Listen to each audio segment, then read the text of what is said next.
Faly miarabantsika tsiray avy indray tratra ity alarobia fa 4 ny volana mety ary misaotra an'Andriamanitra mandrakariva isika fa mbola mandray ny teniny amin'ny ity maraina ity. Mialohan'ny dirantsika ny amin'ny ten'Andriamanitra ny dia hivavaka isika. Tompo Andriamanitra io mbola misaotra anao zahay fa nomenao tombonandro ary nomenao zavatsoa mandrakariva. Misaotra ny amin'ny sorona nataonao tao Kalvary satria ny fitiavana izay atolotrao anay dia lehibe tokoa ary mendrika an'io dia rainay ianao. Angataka aminao izay mba hanoveranay mandrakariva ianao, mahafahanay tsy miala ao amin'ny lalana izay natolotrao anay amin'ny anaran'i Jesosy. Amen. Lohateny mofinainantsika androany dia manao hoe mpandinika ny fo. Nalaina amin'ny Jeremia 17:10 manao hoe izao Jehova no mpandinika ny fo sy mpamantatra ny vo mba ho hanome ny olona rehetra araka ny alehany avy dia araka ny vokatry ny asany. Amen. Very hevitra ary tena sahiran-tsaina mafy aho mahita fa vitsy tena vitsy monja amin'ireo marobe mitonona ho tian'Andriamanitra ny tena tia azy marina. Fankatoavantsika ny didin'Andriamanitra no manamarina fa zanak'Andriamanitra tokoa isika. Mora mitebiteby isika mahita ny fizotry ny toe-javatra eto amin'izao tontolo izao. Miady amin'ny taranak'olombelona ny hery sy ny fahefan'ny maizina, manao an'izay tsy hisian'ny fahafahana ara-pivavahana ary manery ny olona hanompo sy hankohaka amin'ny sabata sampy. Fantatr'Andriamanitra avokoa izany ary izay vokatra izany rehetra izany.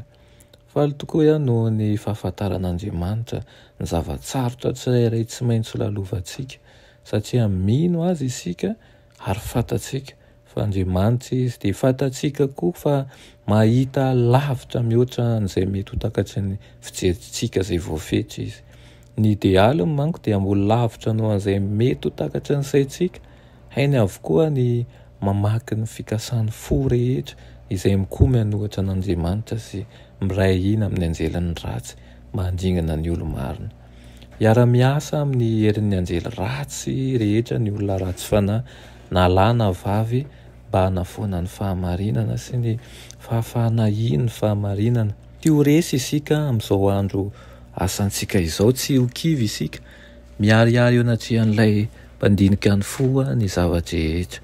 Hitany ny fiezana itaonany ankizy iray ho amin'ny lalan'ny diso, ilay ray avo sy manerinerina izay monina mandrakizay. Dia tsy hitaza-potsiny ny olona izay manohitra ny sitrapony amin'ny fandotona sy fanimbana ny sain'ny olombelona. Tsy azontsika dinoina fa mahalala an'Andriamanitra ary mahatakatra izy. Mpanjiny mandrakariva ilay fenitra ambony, olom-boafirin'Andriamanitra isika ary manantanteraka ny drafiny, manao ny sitrapony ary eo ambany fifezan'Andriamanitra ny izao.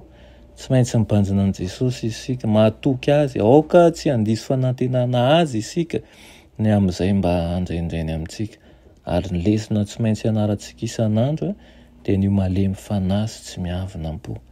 Anaka miafena eo antsefaky ny aram-bato izay tsy ahitana anao, fa ahitanao ny sy anehoanao kosa ny fanambarana ny toetra an'Andriamanitra. Raha fitinina ny mofinainantsika androany dia hitantsika tokoa fa Andriamanitra irery ihany mpandinika ny fo ary mahalala ny zavatra rehetra sy ny zavatsarotra tsirairay izay lalaovantsika. Ny any angatahany dia ny ametrahantsika azy ireo, ny sorisorintsika sy ny mankarary antsika rehetra eo aminy fa izy tokoa no hanafaka antsika ny ao amin'izany. Dia mba ao aminao tokoa any izy amin'ny teny izany anio ary azonao hery sy ahafahanao manao dingana amin'ny fahatokiana hatrany miaraka amin'ny Kristy. Afaka isika. Misaotra anao izay raha eo any amin'izany tenina izany amin'ity maraina ity. Misaotra anao tokoa izay manome toky anay isan'andro fa ianao dia eo anilanay ary mahafantatra ny zava-misy rehetra. Mangataka aminao izay dia niasanao amin'ny misy anay tsirairay avy.